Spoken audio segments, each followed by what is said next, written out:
Hey everybody, Corey from Aquarium Co-op. Today we're talking Amazon Sword Plant Care. It's one of the most common plants. You can buy it from us online. You can buy it in a retail store. You can buy it at your local store, probably even your local chain store. It's everywhere, right? And that's because it's considered to be so easy. But there are things you still got to know, and maybe that's why you're watching right now going, well, it hasn't been so easy for me, and we don't want you to be put off live plants forever. So we're going to go ahead and get into that. First thing we're going to talk about lighting. Amazon sword plant light requirements. Nothing too crazy. I would say if you buy any light that is meant to grow plants, you're in the clear, right? Yeah, you could use a little bit of sunlight from, a window or something like that, but we don't know how much you're exactly getting. It's not always consistent with a cloudy day, and you could run into algae problems. So getting a light that's meant to grow plants, putting it on a timer helps a ton, 10 to 12 hours a day, and then kind of set and forget it. That's now a constant you don't have to worry about. I wouldn't go and buy the world's most expensive light with the most light output, because then you'll struggle. But anything middle of the road, do a little bit of Google fooing and find yourself going, yeah, that'll work, and put that on, and then we'll talk about actually growing this thing now. So the next step, usually you've got it placed in. You might notice some melting. So Amazon sword melting.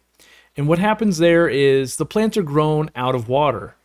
What does that mean? Well, when you go to a farm, they're on a grow table, they're being misted, they're real humid, they're in a tent, and all that's going on to get them to grow without any algae. Then they get shipped to a store or a warehouse like ours, and they get put into water. They'll start converting then.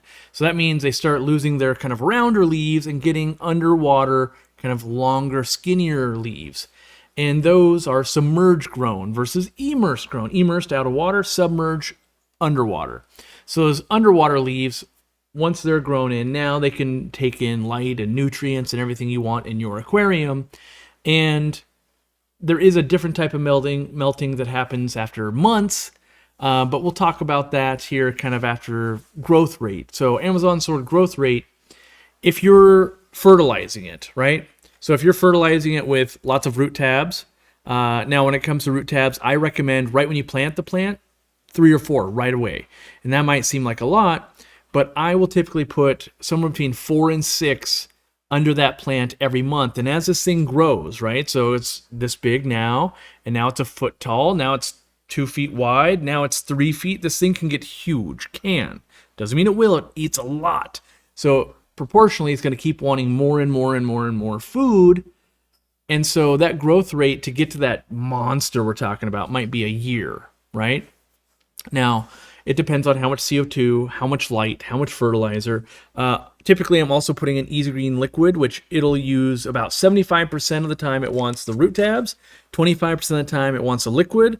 But usually in your aquarium, you have other plants as well. And so we're feeding them anyway with the liquid fertilizer. Now, we talked about melting just a bit ago, and maybe you're in month 2 or 3 and things were going so good, and now some of the leaves are melting. What's going on? I didn't change anything, right?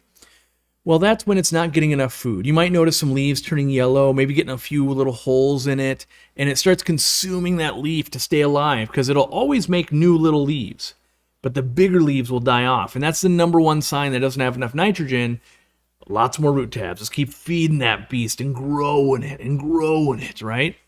Temperature plays a little bit of a part. So Amazon sword temperatures, I would say anything that you can stand in your home is going to work. So anything between like 84 at the very high end and then down in the high 50s. As long as it doesn't freeze, pretty much it'll push forward. Now, it will grow faster the warmer it is, right? There's a big difference between 84 and 54.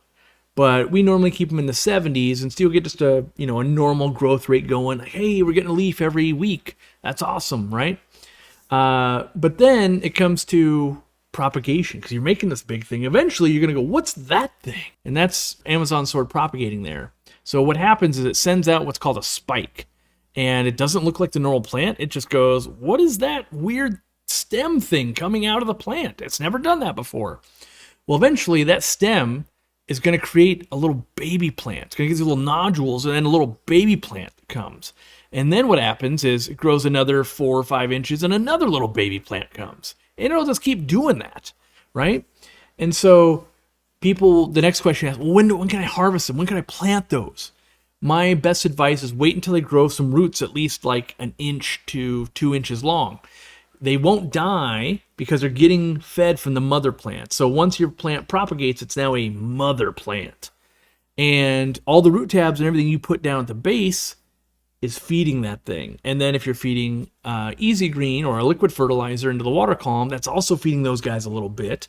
And you want to get the roots big enough so that when you take it off, you pluck it, plunk, and you go plant it into some substrate, it stays. If you pluck it too early, the roots are tiny, you can't get it to stay. It's really hard to work with. Eventually, though, if you just keep letting that spike going and going and going, it'll hit the top of your aquarium. And when it finds its way out, it'll make a flower. So Amazon swords do flower. They come in white and a little bit of like light purplish when they do flower. It looks super pretty. But to get a plant all the way to flowering and making all those babies, you really got to be feeding a lot of root tabs. Like, I can't stress this enough. Like, yes, I make root tabs and I sell them. I understand this. But if you really want to see a specimen plant, you can't use too many. You could put this whole bottle under your Amazon sword. It will only use it as it can use them, right? And so I recommend 4 or 5 right at the get-go, and then 4 or 5 every month. And then as it's getting bigger, like, well, maybe it's 8, maybe it's 10 now. And I really just keep feeding it until you get this monster plant. And sometimes it's too big, honestly. If you got a 20-gallon tank, like, ooh, maybe you don't want it that big. So you back off. And the leaves will the bigger leaves die back, and that's fine. And then eventually you either, upgrade tank, you sell it off, you make a ton of babies, you keep replanting the babies, all of those things. But it is one of the easiest plants to kind of get your head around. The last thing I will say is don't plant it too deep. And what does that mean, Corey? Well, when you look at the anatomy of a plant, you have a section of roots, and you have a section of leaves, and then you've got something right in between we call the crown. And this kind of goes for all plants. And someone out there's going, well, Anubias don't have a crown, they have a rhizome. Same principle, though. They got a bottom, they got a top, and they got a middle section, basically. And as long as we don't cover up the middle section, right where the leaves meet the roots, right? As long as you don't cover that up too much, you kind of can't go wrong. If you leave some roots showing, that'll still work.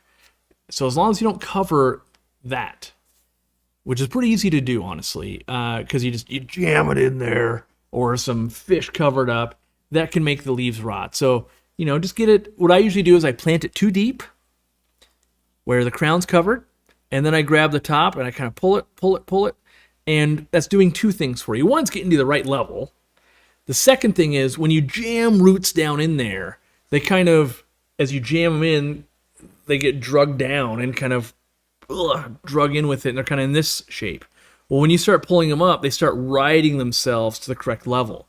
So you'd think I would start with that, but I wanted to make sure you had kind of what this whole thing's going to do, because you might be watching this on our website, you might be doing this before you're going to get the plant, you might be watching it a year after and going, that's why I didn't do so well. But, the actual people mostly know how to plant plants on average.